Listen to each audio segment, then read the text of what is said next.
It's good to be here, and it's wonderful to see a church like this here in southwestern Virginia. About 25 years ago, I lived up in Natural Bridge, Virginia, so I'm somewhat familiar with this area. And actually, as a child, used to come down to places like Bristol, Virginia, and Boone, North Carolina, with my family. I'd like to open with hymn number 346.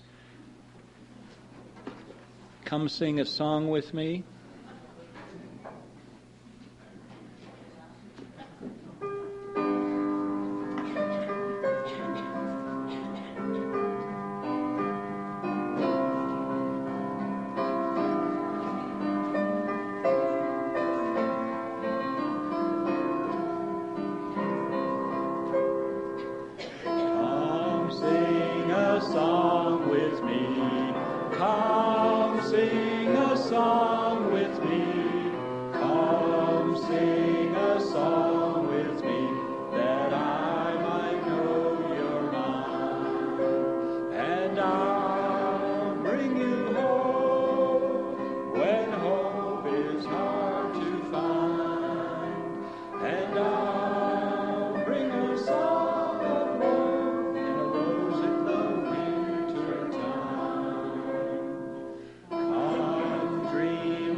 Please be seated. I started going to the Unitarian Church in Asheville, North Carolina, and our minister there frequently would tell us to turn the order of service upside down so you weren't reading ahead to see what was going to happen next.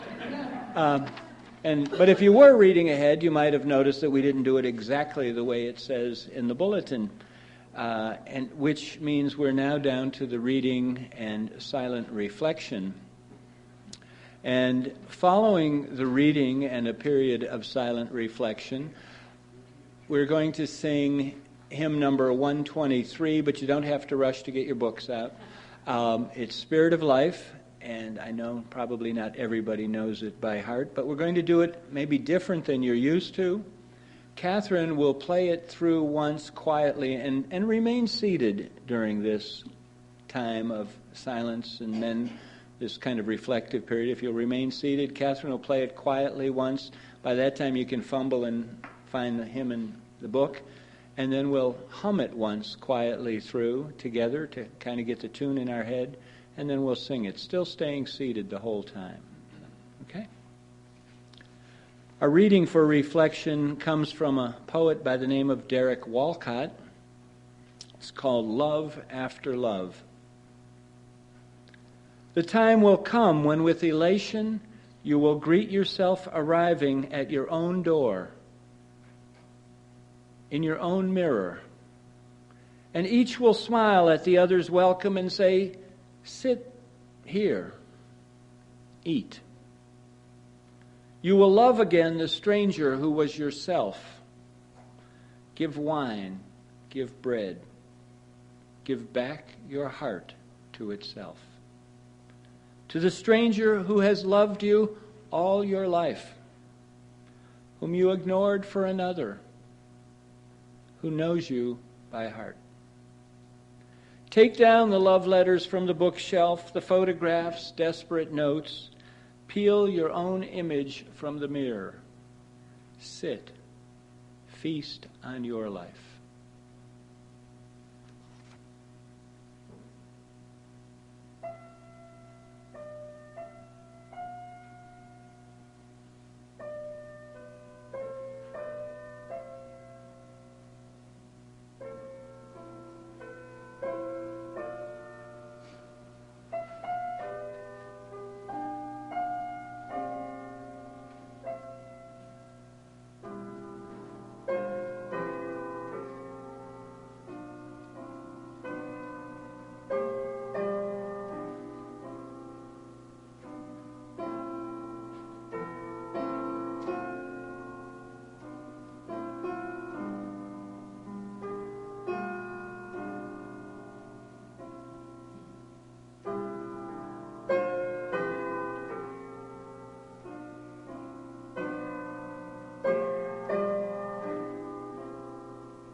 Our next reading comes from someone who I only know by the name of Leunig, Leunig. That's as much as I can tell you. It's from a book called The Prayer Tree. It's called We Give Thanks for Singers, and I give thanks for all of you here this morning and the lovely singing. It's such a joy to sit up front and be able to hear you all singing. It's great.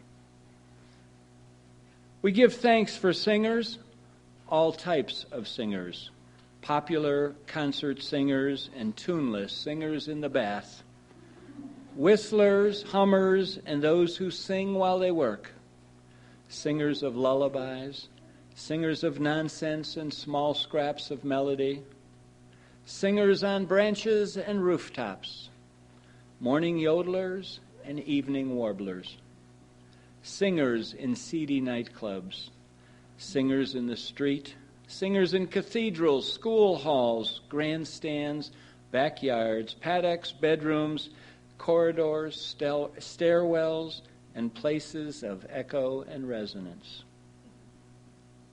We give praise to all those who give some small voice to the everyday joy of the soul. Amen. While I was serving in Canada, I became familiar with a beautiful folk song by the name of Wood River. It was written by Connie Calder, one of Canada's most popular singer-songwriters. It has a refrain which I really like, and it goes like this. 'Cause the heart is bigger than trouble, and the heart is bigger than doubt, but the heart sometimes needs a little help to figure that out. Over the years, I've come to believe that participatory arts, as distinguished from performance arts, are an essential means of personal expression and communication and are vitally important to the growth and development of our minds, bodies, and souls. These participatory arts include, but are not limited to, singing, dancing, acting, painting, drawing, writing, and storytelling. Within each one of us, these gifts grow or flounder, depending upon both our inherent talents and the care and nurturing they receive throughout our lives. Notice that I did not say only when we're children. Most of our individual gifts of expression can be rekindled at some level and can continue to develop throughout our whole lives, even if those gifts were taken away from us or trampled upon by our early experiences in life. I believe that for many of us, something that has contributed substantially to what I call our lost or stolen gifts is what Anthony DeMello calls our addiction to approval. DeMello was a Jesuit priest and a Catholic contemplative that some might compare to Thomas Merton. In his book, The Way to Love, he wrote about the control that society exercises over us. He described it as a control whose tentacles have penetrated to the very roots of our being. To understand this, he said, think of a little child who's given a taste for drugs. As the drug penetrates the child's body, the child becomes addicted and its whole being cries out for the drug. To be without the drug is so unbearable a torment that it seems preferable to die. DeMello continues, now that is exactly what society did to many of us when we were a child. You were not allowed to enjoy the solid, nutritious food of life, work, and play in the company of people and the pleasures of the senses and the mind. You were given a taste for the drugs called approval, appreciation, attention, the drugs called success, prestige, and power. Having got a taste for these things, you became addicted and began to dread their loss. You may even have felt terror at the prospect of failure or mistakes or the criticism of others. So you became cravenly dependent on people and lost your freedom. Others had the power to make you happy or miserable. End of quote. While the accusations DeMello makes are pretty strong, I must admit that some of it certainly rang true for me the first time I read them, and the second, and the third. Here's another somewhat lighter take on the idea of addiction to approval. It came to me through the internet. Many of you may have already seen it. I saw a T-shirt on someone who got up here about cats and catnip, which kind of fits right into this. It's called The Origin of Pets. Bible researchers have recently discovered a new chapter from the book of Genesis that has provided the answer to the question, where do pets come from? By the way, I'd like you to, since this is a small crowd, maybe you could all help me with this and participate. You get to play God. And you just have a very short part, but it recurs throughout this reading. And when I say God says, you say no problem. Okay? So, you want to practice that? And God said, no. All right, good. So they've discovered this new chapter of Genesis that provides the answer to the question, where do pets come from? Adam and Eve said, Lord, when we were in the garden, you walked with us every day. Now we do not see you anymore. We are lonesome here, and it's difficult for us to remember how much you love us. And God said, no. I will create a companion for you that will be with you forever, and who will be a reflection of my love for you, so that you will love me even when you cannot see me. Regardless of how selfish or childish or unlovable you may be, this new companion will accept you as you are and will love you as I do, in spite of yourselves. And God created a new animal to be a companion for Adam and Eve, and it was a good animal, and God was pleased. And the new animal was pleased to be with Adam and Eve and wagged his tail. And Adam said, Lord, I've already named all the animals in the kingdom, and I cannot think of a name for this new animal. And God said, because I have created this new animal to be a reflection of my love for you, his name will be a reflection of my own name, and you will call him Dog. And Dog lived with Adam and Eve and was a companion to them and loved them, and they were comforted, and God was pleased, and Dog was content and wagged his tail. After a while it came to pass that an angel came to the Lord and said, Lord, Adam and Eve have become filled with pride. They strut and preen like peacocks, and they believe they are worthy of adoration. Dog has indeed taught them that they are loved, but perhaps too well. And God said, I will create for them a companion who will be with them forever and who will see them as they are. The companion will remind them of their limitations so they will know they are not always worthy of adoration. And God created Cat to be a companion to Adam and Eve, and Cat would not obey them. And when Adam and Eve gazed into Cat's eyes, they were reminded they were not the supreme beings. And Adam and Eve learned humility, and they were greatly improved, and God was pleased, and Dog was happy, and Cat didn't give a darn one way or the other. As you can see, addiction to approval is not a new concept. Over the years, I've admittedly struggled with my own addiction to approval. As you might be able to imagine, the Unitarian Universalist ministry may not be the best vocation for people dealing with this particular issue. Ministers' approval ratings frequently experience dramatic swings within the communities they are called to serve. About a dozen years ago, I began to realize how much, for many of us, our addiction to approval had allowed others to steal our valuable gifts of self-expression and authentic communication. I was at a week-long summer dance camp in the mountains of West Virginia, just west of D.C., about 90 miles, which means it was almost in Virginia. It was at Buffalo Gap.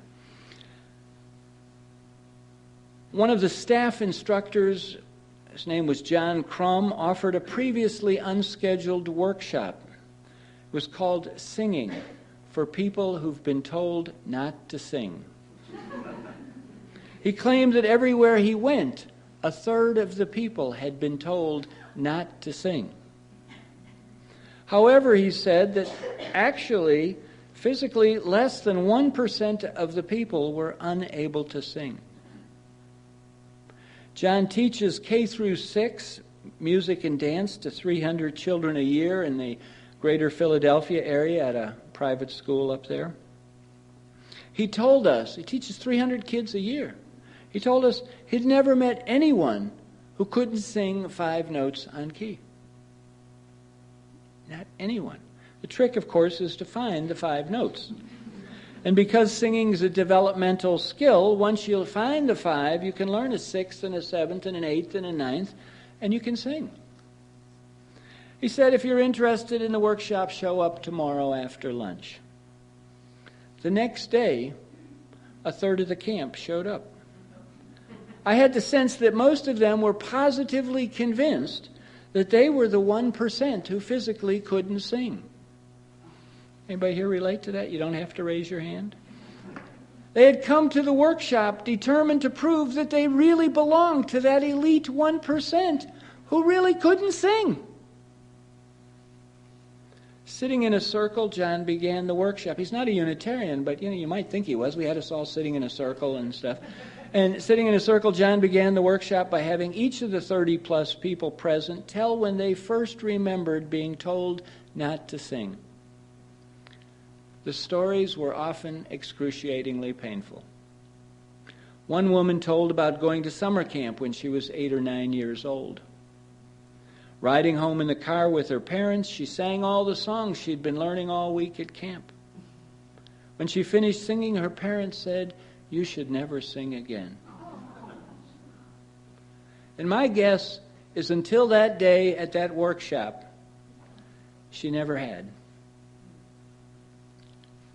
And so who are the people that steal these gifts away from us? Most often they're parents, teachers, choir directors, and others who are closest and dearest to us and whose approval we most seek.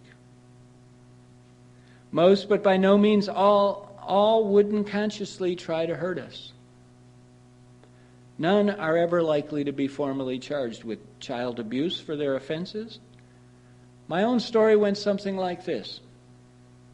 One day when I was in high school, I was walking around the house singing. My adoptive father told me to shut up. I replied, "What's the matter? Don't you like my singing?" And he says, "I don't know. I never heard you sing." Zap, another gift stolen. What John Crum did in this workshop to find the notes that each of us could sing on key was exquisite in its simplicity. He played When the Saints Go Marching In on the guitar in 5 different ranges or 5 different keys, and he asked all of us to sing it each time and to notice which one felt the most comfortable for us. Now, there's only 5 notes in When the Saints Go Marching In, the whole song. After all 5 times through it, he said, "I want all the A's over here, the C's over here, the D's over here, the F's over here, and the G's over here." When each of us was in our own key-comfortable group, we sang it through together. Bingo. Everyone could sing. Everyone could sing. That quickly, the stolen gift of singing was returned to those people. Within 2 days, he had us singing harmony for the rest of the camp. The way you do that, by the way, is we can all sing When the Saints Go Marching In. We can all sing She'll Be Coming Around the Mountain. And we can all sing Swing Low, Sweet Chariots. And if you learn to sing those 3 songs, and then you sing them on la instead of the words, and put them all together, it's harmony. That's all he did. Now, I'm fairly certain that a dozen or so years later, none of those people has gone on to sing for the Metropolitan Opera or anything close to that, for that matter. However, I believe that many of them, like myself, have begun to reclaim their own joys of singing and their own enhanced self-expression. In my mind, John Crum is one of the greatest, most incredible teachers of anything, anywhere I've ever met. Since meeting John, I've encountered others who are also doing great work helping people rediscover the gifts that have been taken from them over the years. When I was in seminary, I was fortunate enough to discover a woman by the name of Ellen Robinson in Oakland, California, and she ran something called the Anything Goes Chorus. And anyone was welcome at the Anything Goes Chorus. She welcomed all types of singers into that chorus, pop singers, concert singers, and tuneless singers in the bath. That was me. I spent 4 years in the Anything Goes chorus, continuing the reclamation of my stolen gifts. Also in seminary, I'm sure to a large degree inspired by my encounter with John Crum, I spent a lot of time thinking about what other gifts had been stolen from all of us. And I thought about how the way we offer feedback and criticism to others contributes to that crime. While acknowledging the contribution of one's own addiction to approval in these gifts, I reflected upon how our comments may unconsciously take precious gifts from others. I wondered if there really was any such thing as constructive criticism. The Bible says no, by the way. Now, I would suppose that some of you might be wondering, why is Norm talking about addiction and stolen gifts on a Sunday morning in church? The answer that I would like to answer that, I'd like to offer a couple of quotes, which I will adapt only slightly in good Unitarian tradition to serve my purposes, with all due respect to any authors in the crowd. The first comes from AA, Alcoholics Anonymous. I suspect some of you may know that they have their own Bible of sorts. It's called the Big Book. It says that addiction is an illness which only a spiritual experience will conquer. Now, I might quibble a little bit with it being the only cure, but I believe that a spiritual community such as this one can provide opportunities, many of them as yet unknown to you, for conquering our addictions to approval, or many other things for that matter. The second quote comes from an American scholar by the name of Christopher Morley. He said, "The real purpose of books is to trap the mind into doing its own thinking." I like to believe that the real purpose of teachers, guides, mentors, elders, Unitarian Universalist ministers, and Unitarian Universalist churches is to trap, or at least entice, the minds of those with whom we engage into doing their own thinking. Hopefully, over time, this church can help you on your spiritual road to recovery of your own stolen gifts, or at least with the enhancement of those that were not yet stolen. Before closing, I'd like to tell you briefly about the best response that I have ever received, at least so far, to my inquiries about whether or not there is any such thing as constructive criticism. The next time you are asked or tempted to tell someone else how, in your humble opinion, they did on something, consider asking these 3 questions instead. What did you like best about what you just did?